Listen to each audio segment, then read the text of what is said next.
گزشتہ 2 روز سے تقریباً زکوٰۃ کے حوالے سے بنیادی باتیں چل رہی تھیں، کچھ تمہیدی باتیں۔ آج زکوٰۃ کے جو 8 مصارف ہیں ان کے حوالے سے آپ کے سامنے چند ایک گزارشات کرنی ہے۔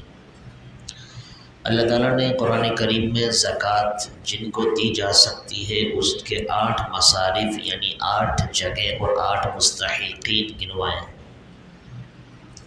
سب سے پہلے اللہ کریم نے فرمایا انما الصدقات للفقراء، کہ سب سے پہلے تو یہ صدقہ جو ہے یعنی زکوٰۃ یہاں مراد ہے۔ زکوٰۃ کس کو دی جا سکتی ہے؟ کہ سب سے پہلے جو فقیر ہیں، جو فقراء ہیں، جن کے پاس کچھ نہیں ہے، تو ان کو سب سے پہلے اپنی زکوٰۃ آدمی دے سکتا ہے۔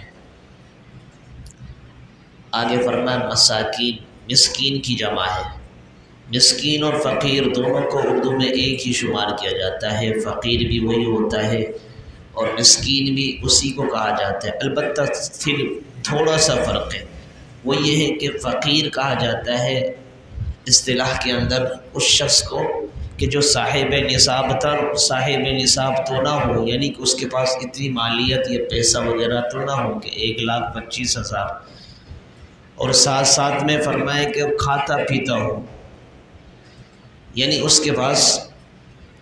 اس قدر پیسے ہوں کہ صبح بھی کھانا کھا سکتا ہو، رات بھی کھا سکتا ہو، تو اس کو فقیر کہا جاتا ہے۔ البتہ اس کے بعد اتنا پیسہ نہ ہو کہ جس کی وجہ سے زکوٰۃ دینے والا شمار ہوتا ہے۔ مستحق نہ ہو، یعنی کہ اس چیز کا مستحق نہ ہو کہ وہ کسی کو زکوٰۃ دینے والا ہو۔ اب ظاہر سی بات ہے، 2 چیزیں یا تو دینے والا شمار ہوگا یا لینے والا شمار ہوگا۔ ایک تو وہ شخص ہے کہ جس کے پاس اتنی مالیت، اتنا پیسہ، اتنی رقم نہیں ہے کہ جس کی وجہ سے اس پر زکوٰۃ واجب ہو رہی ہے۔ دوسری بات یہ کہ اس کے پاس ایک تو ہے زکوٰۃ کا نصاب ہونا، ایک ہوتا ہے صدقہ فطر کا نصاب ہونا۔ زکوٰۃ اور صدقہ فطر میں تھوڑا سا فرق ہے، جیسے آپ کے سامنے پہلے بتلایا تھا زکوٰۃ کے لیے کہ پیسے بھی ہوں، ساتھ ساتھ اس کے اوپر سال بھی گزر جائے۔ اور صدقہ فطر کے لیے یہ شرط نہیں ہے، بلکہ اس کے پاس اتنا مال تو ہو لیکن سال کا گزر جانا شرط نہیں ہوتا۔ تو فرمائے کہ جو صاحب نصاب زکوٰۃ کے اعتبار سے بھی نہ ہو، صاحب نصاب صدقہ فطر کے اعتبار سے بھی نہ ہو، تو ایسے شخص کے لیے شریعت کہتی ہے کہ یہ فقیر ہے، اس کے اوپر فقیر کا لفظ اس کے اطلاق کیا جاتا ہے، لہٰذا فقیر جو شخص ہوگا اس کے پاس اتنا مال تو نہیں ہوگا کہ جس کے ذریعے سے وہ صدقہ فطر نکالنے والا ہو، ساتھ ساتھ میں زکوٰۃ نکالنے والا ہو، بلکہ اتنا مال ہو کہ صبح بھی کھا سکتا ہو، رات بھی کھا سکتا ہو، دوپہر میں بھی کھانا کھا سکتا ہو، اتنا ہو، یعنی کہ روزانہ کے گزر بسر کے لیے اس کے پاس پیسے ہوں، تو شریعت کی نظر میں ایسا شخص فقیر کہلاتا ہے۔ تو جب ایسا شخص فقیر کہلاتا ہے تو اس کے لیے زکوٰۃ دینا مسلمان کے لیے جائز ہے، کہ مسلمان کو چاہیے کہ ایسے اپنے بھائی کا دست و بازو بننے کی کوشش کی جائے کہ جس کے پاس بیچارے کے پاس کوئی مالیت نہیں ہے، البتہ روز کا کماتا ہے اور روز کا کھانے والا ہے۔ مثال کے طور پہ کوئی بندہ 30,000 روپے سیلری پر کام کرتا ہے،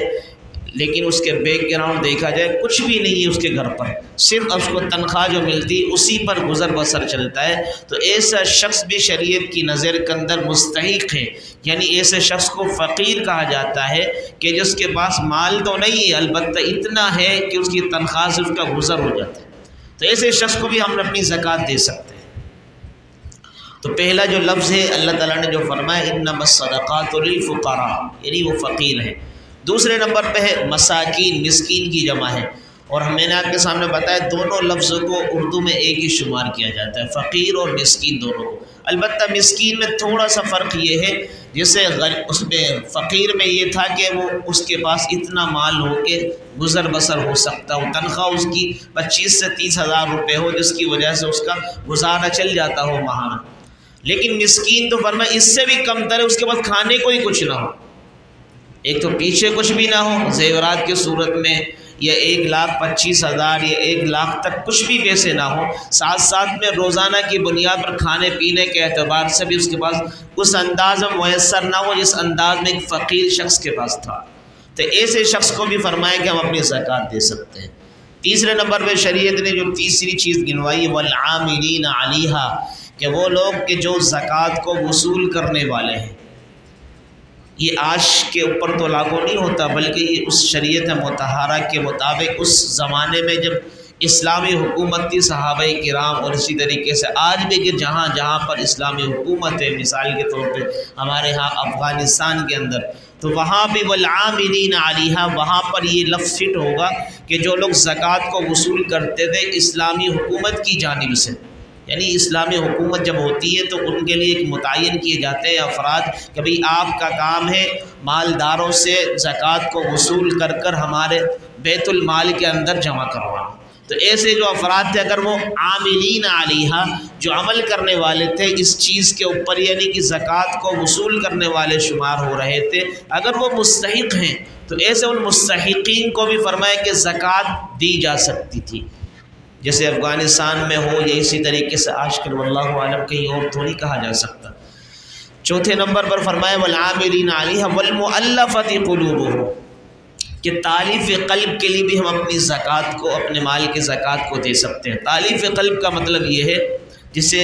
اس زمانے کے اندر یہ ہوتا تھا کہ کوئی غیر مسلم اسلام میں داخل ہو جاتا تھا، ہونے کے بعد اس کے پس پش کچھ بھی نہیں ہوتا تھا، سب کچھ چھوڑ کر مسلمانوں کے اس میں آ گیا، آنے کے بعد اس کے پاس کچھ بھی نہیں تھا، وہ زکوٰۃ کا مستحق بن جاتا تھا۔ فرمایا کہ اپنی زکوٰۃ مسلمانوں کو چاہیے کہ ایسے لوگوں کو بھی دے دیں تاکہ ان کا دل نرم پڑ جائے اور ان کو پتہ چل جائے کہ اگر مسلمان میرے ساتھ مدد کر رہے ہیں، تعاون کر رہے ہیں، یہ نہ ہو اگر تعاون ہمارا ان کے ساتھ نہ رہا، بطور ہدیے کے، بطور عطیے کے، بطور زکوٰۃ کے، ہو سکتا ہے کہ جو بندہ مسلمان ہوا تھا نہ یہ دوبارہ سے لوٹ کر اپنے مذہب کی طرف نہ چلا جائے۔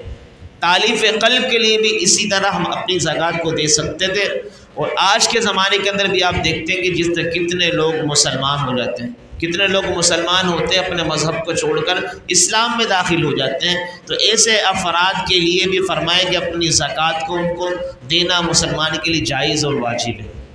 اچھا ہے کہ ایسے افراد کو دی جائے تاکہ ہمارا مال صحیح جگہ پر لگ رہا۔ تالیف قلب کا مطلب یہ ہے کہ الفت، یعنی دل کو قلب کہا جاتا ہے، دل کو۔ اب تالیف کا مطلب ہوگا کہ محبت پیدا کرنے کے لیے، دلوں کو نرم کرنے کے لیے، دلوں کے اندر مسلمان اپنے اسلام کی فرمائے محبت اجاگر کرنے کے لیے اس کو اپنے مال کی زکوٰۃ دے دیں۔ آگے فرمائے والغارمین علیہا، والغارمین علیہ کا مطلب ہے جو لوگ مقروض ہیں، جن پر قرضہ چڑھا ہوا ہے اور آپ کے وہ مسلمان بھائی ہیں، تو آپ کو چاہیے کہ ان کے قرضے کو چکانے کے لیے بھی اپنے مال کی زکوٰۃ ان کو دی جا سکتی ہے، تاکہ اگر آپ کا پڑوسی ہے، آپ کا سگا بھائی ہے،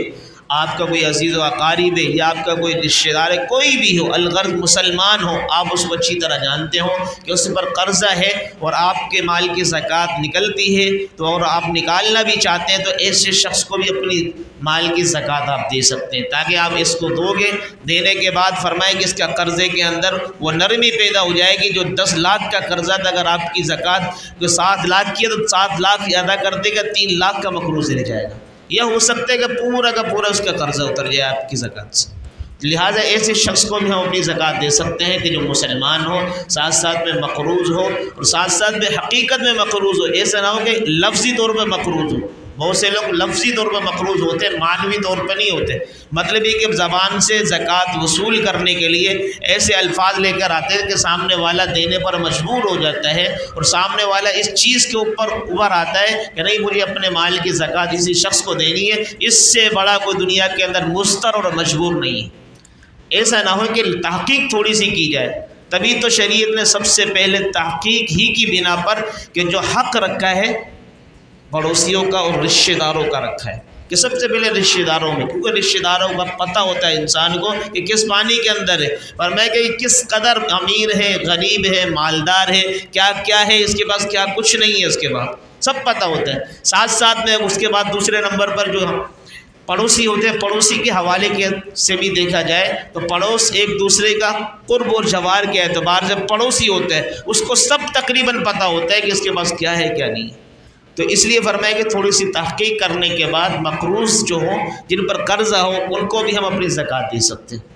والغارمین وفی سبیل اللہ، وفی سبیل اللہ کا مطلب جو مجاہد ہوتے ہیں، اللہ کی راہ کے اندر جہاد کرنے والے ہوتے ہیں، تو ان کے لیے بھی ہم اپنے مال کی زکوٰۃ ادا کر سکتے ہیں، کیونکہ وہ اعلاء کلمت اللہ کے لیے وہ وہاں پر محاذ پر کھڑے ہو کر مسلمانوں کے دفاع کے لیے، مسلمانوں کی مابین کی عزت کی دفاع کے لیے وہاں پر کھڑے ہو کر اعلاء کلمت اللہ کے لیے تلوار لے رہے ہوتے اور ہمارے لیے کھڑے ہوئے ہوتے پورے اسلام کے کلمہ کے لیے۔ تو جب وہ کھڑے ہوئے ہمارے لیے محاذ پر کھڑے ہوئے تو ایسے افراد کے لیے بھی اللہ کریم نے وہ فرمایا کہ ایسے لوگوں کو بھی اگر ضرورت پڑے، ہونا تو چاہیے کہ ہدیے سے آپ نوازتے، ان کو ہونا چاہیے تھا عطیے سے نوازا جاتا، لیکن آپ کے پاس اتنا مال نہیں کہ آپ ان کو ہدیہ نہیں پہنچا سکتے، عطیہ نہیں پہنچا سکتے، تو کم از کم اپنے مال کی زکوٰۃ بھی پہنچا دو ان کو اگر وہ مستحق ہیں۔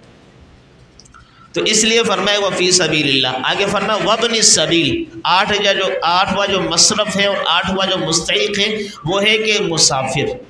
بہت سے مسافر ایسے ہوتے ہیں کہ اجنبی ہوتے ہیں، بیچارے مستحق ہوتے ہیں کہ گھر سے کچھ پیسے لے کر نکلے تھے لیکن درمیان میں کچھ واقعہ کوئی حادثہ پیش آ گیا، وہ فرمایا کہ اس مسافر کے پاس سے پیسہ بالکل ختم ہو گیا جس کی وجہ سے وہ مستحق بن گیا، یعنی صاحب نصاب سے نکل کر وہ بیچارہ مالدار سے نکل کر فقیر اور مسکین کے زمرے میں آ گیا، تو فرمایا ایسے شخص کو بھی ہم اپنے مال کی زکوٰۃ دے سکتے ہیں۔ جب ایسے 8 مصارف ہوں گے یا انہی کے طرح کوئی نہ کوئی مصرف ہوگا ہماری نظر کے اندر، تو ایسے افراد کو تو ہم اپنے مال کی زکوٰۃ دیں، اس کے علاوہ کسی دوسرے کو نہ دیں۔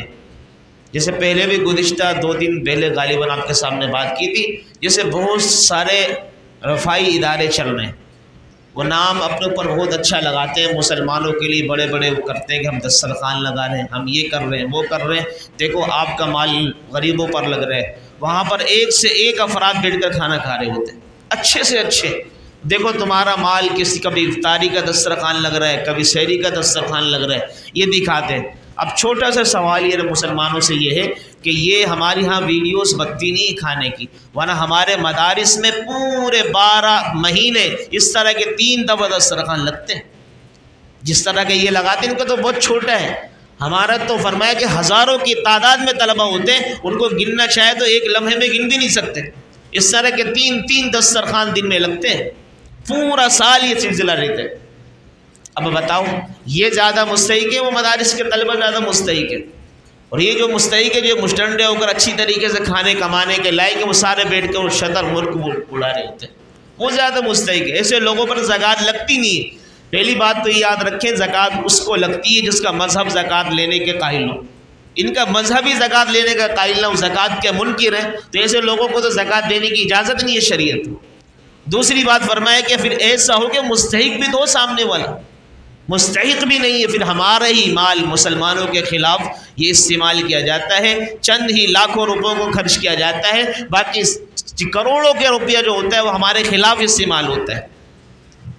بس خدا را اللہ رب العالمین سے دعا یہ کرتے ہیں کہ اللہ تعالی ہمیں سمجھ عطا فرمائے۔ اللہ تعالی سمجھ عطا فرمانے کے بعد جب آدمی کو عقل سلیم ملتی ہے نا، پھر اس کو پتہ چلتا ہے کہ یار جو میرا مال ہے اس کو کہاں خرچ کرنا چاہیے،